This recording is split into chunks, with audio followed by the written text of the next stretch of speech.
Pessoal, bom dia.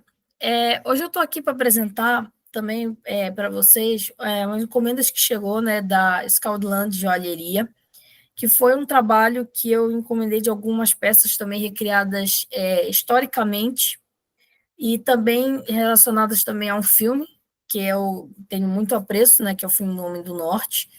E também algumas dessas peças também têm uma história interessante por trás do que foi recriado, porque que eu também escolhi alguma dessas peças, né, para serem recriadas. E aqui eu vou apresentar para vocês alguma dessas peças, né, que foi esse trabalho do Bruno, que é fantástico, porque ele recriou várias dessas peças com muita precisão histórica também. Então, se vocês puderem também ir acompanhando o trabalho dele e verificando também, peço que vocês também tenham interesse em adquirir, porque sai realmente com uma precisão histórica muito grande. Aliás, todos eles que têm aqui no canal, eles têm a precisão muito boa com os artefatos históricos, e esse aqui, no caso, é muito interessante de ter sido feito, porque ele fez assim com uma precisão que ficou fantástica.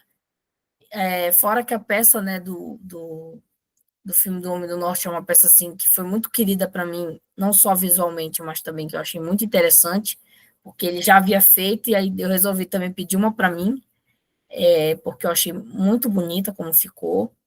E é isso, então vou apresentar aqui para vocês essas peças que vieram, e a gente vai comentar aqui um pouco sobre como é essa questão dessas peças. Primeiramente, a peça que eu estava referindo é justamente a questão da coroa, usada pelo ator Ethan Hawke, na interpretação, né, do.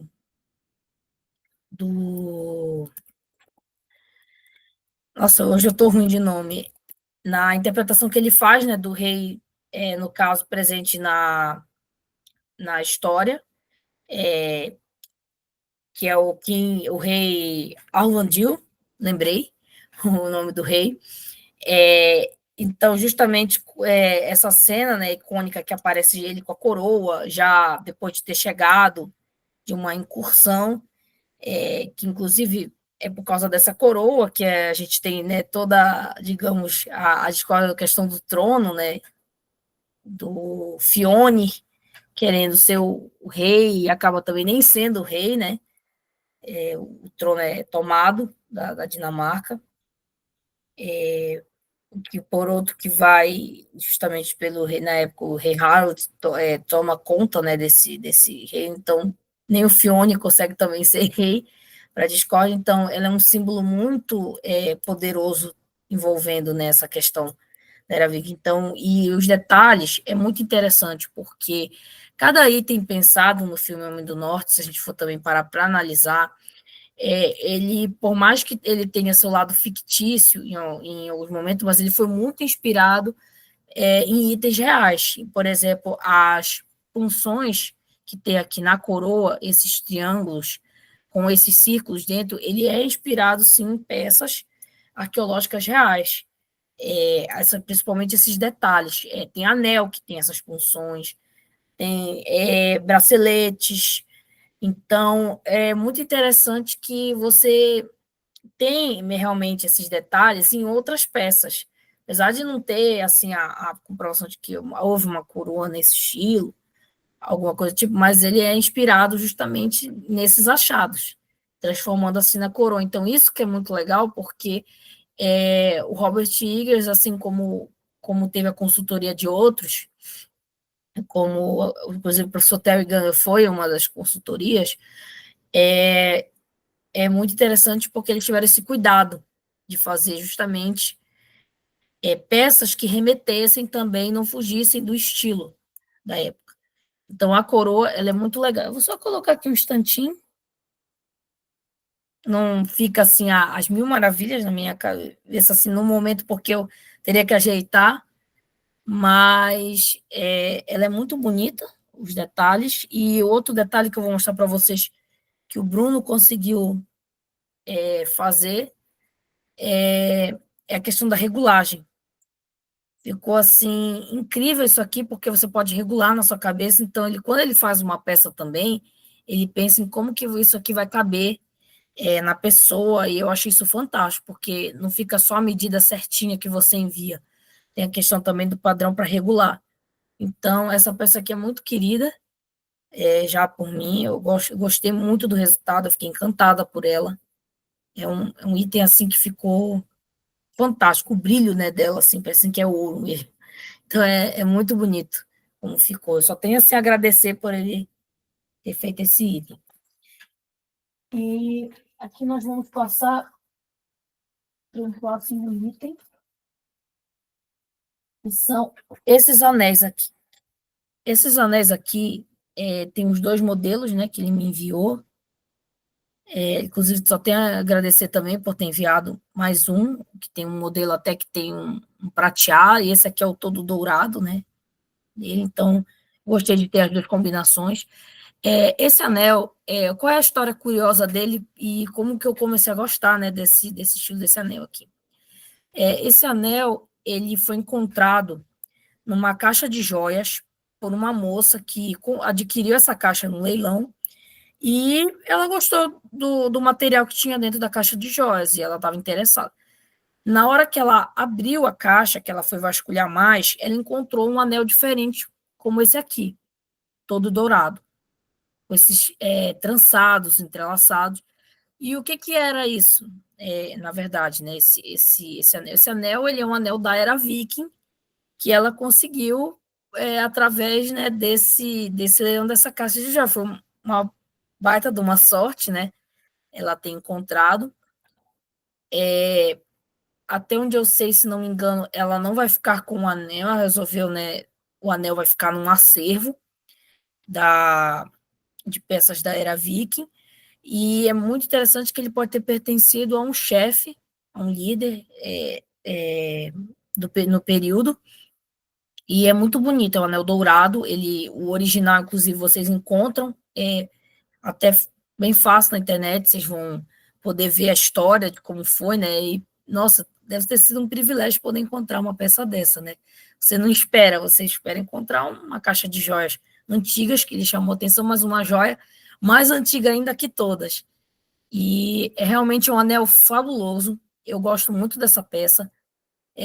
Inclusive, eu tenho muito apreço por peças que são encontradas, às vezes, também por arqueólogos amadores, ou pessoas que simplesmente passam e encontram, porque simplesmente às vezes vêm as peças mais bonitas.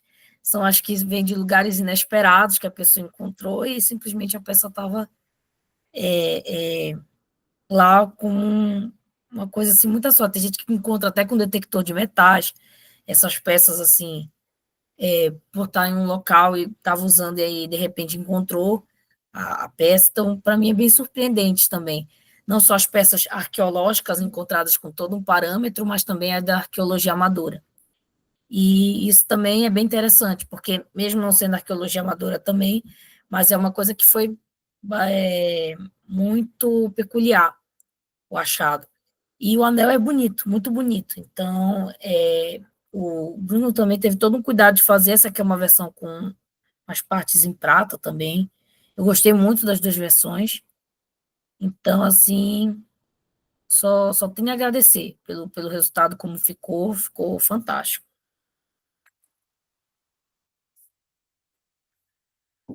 E, por fim, a gente tem um material aqui que é um dos itens mais legais também que a gente tem na era Viking, que são, eu digo que são os famosos chaveiros multiusos da época, né? Então, o que, que eu acho bem legal desses chaveiros? Esses chaveiros, geralmente, eles tinham diversos itens que, muitas das vezes, você até fica assim surpreso e não acredita do quanto que eles tinham já essa consciência de fazer alguns desses itens. E de que alguns desses itens até lembram itens que a gente usa mesmo no cotidiano. Já tem assim, o formato já é muito parecido com, às vezes, com o que é usado hoje. Então, é um achado muito interessante que tem nesses chaveiros multiuso e que também tira um pouco daquela noção de que os nórdicos naquela época não tinham a ciência de ter cuidados com higiene, ter cuidados de uso diário de certos elementos estéticos, ou até mesmo a questão da preocupação com certos elementos do cotidiano.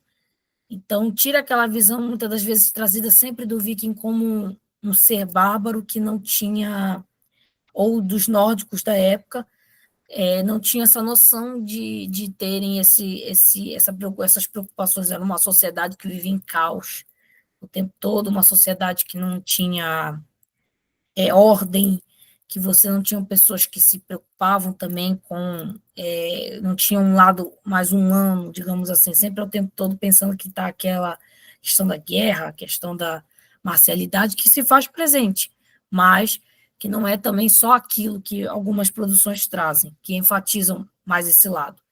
Então, aqui, nesse item, né, que é o chaveiro multiuso, que eu gosto muito, a gente tem aqui a pinça, que é já usado em questões de meio já estético, é muito legal porque é a pinça da Era Viking. Quando eu fui ver, dos achados, que inclusive o Bruno recriou de um achado, essa pinça, ela simplesmente ela é muito próxima das pinças que a gente usa hoje. Hoje a gente já tem outros modelos também, mas a aproximação, né, do achado é muito interessante. Quando eu vi, eu não acreditava. Eu disse, gente, é muito parecido com a pinça que a gente tem hoje em dia. Então, é uma aproximação muito forte também desses achados com o cotidiano de hoje, da preocupação da higiene de hoje, né? Então, a gente tem aqui também limpador de dente, que utilizava como se fosse mesmo um palito. Então, eles ficavam com esses itens também à disposição deles. A gente tem aqui a colher. No caso da colher, eu pedi aqui com esses furos, né? Esses furos, eles provavelmente não existiam na época da colher mesmo, nem esse rasgo. Eu pedi para realmente ficar semelhante ao achado que foi encontrado. Ela era uma colher normal, comum, para uso diário, tomar caldos mesmo, que tinham na época, sopas, né? Então, você tinha também esse uso para alimentação, algum desses itens. Aqui a gente tem também limpador de unha, esse aqui. Limpador de extração de cerume, que é, no caso, limpador de cera. Esse amassado também não corresponde, provavelmente quando foi encontrado já veio com esse amassado. Ele era assim um pouco mais aberto, mas eu pedi para ficar com o achado da época. Aqui a gente tem uma agulha de nail bind. Dois itens daqui eu adicionei nesse chaveiro, mas não eram utilizados nesse chaveiro, geralmente nesse chaveiro multiuso. No caso da agulha, por exemplo, de nail bind, você usava ela, as mulheres utilizavam ela como de uso cotidiano, mas sem estar acoplado necessariamente nesses chaveiros multiusos. Aqui eu só pedi para colocar mesmo, para que ficasse junto com os outros itens. Então, tem aqui a agulha de neubade, e a gente tem a chave, que geralmente eram as mulheres também que portavam aqui na cintura, nos cintos as chaves. Aqui a gente tem um exemplo de chave. É muito interessante porque você pensar que naquela época você já tinha um conceito para criar fechaduras e chaves, e com formatos assim incríveis, porque cada chave era muito única, né? Você tinha detalhes na ponta da chave que eram muito interessantes nessa estrutura aqui. Então, é, um, é uma coisa muito, muito interessante. Então, a mulher geralmente também ela ficava com a chave, né, portando, porque se o marido fosse uma incursão, ele fizesse as viagens, ela ficaria, né, portando, guardando o lar e tendo essa questão de ter esse elemento com ela. Então, assim, aí eu montei justamente tudo junto, mas não significava que, por exemplo, esses dois itens aqui estivessem acoplados nesse chaveiro multiuso. Então, geralmente aqui esses itens aqui também eram portados por homens, mulheres, homens também utilizavam no cinto esses chaveiros aqui multiuso, de uso cotidiano. Então, é bem interessante. Tem vídeos que mostram também no YouTube como é que eram utilizados esses itens nesse processo. do cotidiano de alguns elementos, então você tem, né, os locais que recriam historicamente, então eles mostram como é que era utilizado esses itens, e é isso assim que eu tinha para mostrar para vocês dos itens que vieram, né. Tá faltando só mais um item para vir, né, de todas as encomendas que foram feitas com o Bruno, que foi o toque de pescoço, ele já enviou. Vocês vão ver também esse elemento que eu também já apresentei aqui, um outro que ele fez baseado em recriação histórica também. Então, pessoal, é isso. Espero que vocês tenham gostado dos itens que foram aqui apresentados. Cada item foi feito com muito carinho, das encomendas que vieram agora e também das anteriores. São pessoas que têm todo um cuidado, o manejo de que recriar como era mesmo da época. Cada item fica fantástico quando o resultado final. Leva algum período de tempo, entendeu? Só para vocês terem uma noção, às vezes as encomendas, você encomenda, não espere que seja um processo rápido, até porque tem que ter um cuidado para fazer a peça. Então, às vezes tem que aguardar um pouco, porque tem fila de produção, mas vocês não vão se arrepender de fazer as encomendas com eles, porque eles têm toda uma dedicação para fazer cada uma dessas peças. Sempre quando eu gravo o vídeo, tem um link, né, na descrição onde você pode encontrar para você encomendar a peça. E é isso, espero que vocês tenham gostado dos itens. Esses itens, como eu falei, eu estou montando, né, todo um acervo, que eu acho que ainda pretendo fazer até uma exposição também, não só divulgar em escola, mas fazer uma exposição com esses itens, para mostrar sobre o cotidiano da Era Viking, sobre o uso também desse processo artístico dentro das mídias, né, da Era Viking. Então, é uma coisa assim que vai servir bastante. Por isso que eu também estou encomendando vários desses itens para ter um bom número também para montar esse acervo. Então, é bem legal e vocês não vão se arrepender de encomendar, porque vem tudo direitinho, vai vir na expectativa que vocês estão esperando, realmente, dos itens, porque eles têm muito cuidado. Então, não tem esse perigo de, eu vi, vai vir outra coisa, não tem isso. Realmente vem o produto que eles prometem, eles têm muita habilidade de entregar, parece assim que você está com um item mesmo da Era Viking, de tão bonito que fica. Apesar de não ser do mesmo material, mas é, é igual, justamente assim, o sentido que fica, a aparência trabalhada, mesmo que não seja ouro, não seja prata, que você esteja procurando. Você, às vezes, pode também encomendar nesse material, mas vai sair muito mais caro. Então, recomendo você encomendar mesmo com esses materiais que são mais em conta, porque o item vai sair a mesma aparência, não vai ter muita mudança. E é isso. Obrigado por assistirem até aqui e acompanhem sempre o trabalho dos criadores da Era Viking, não só dos internacionais, como também dos que moram aqui, porque a gente tem uma equipe muito boa aqui no Brasil de recreadores. Então, até mais. Obrigada.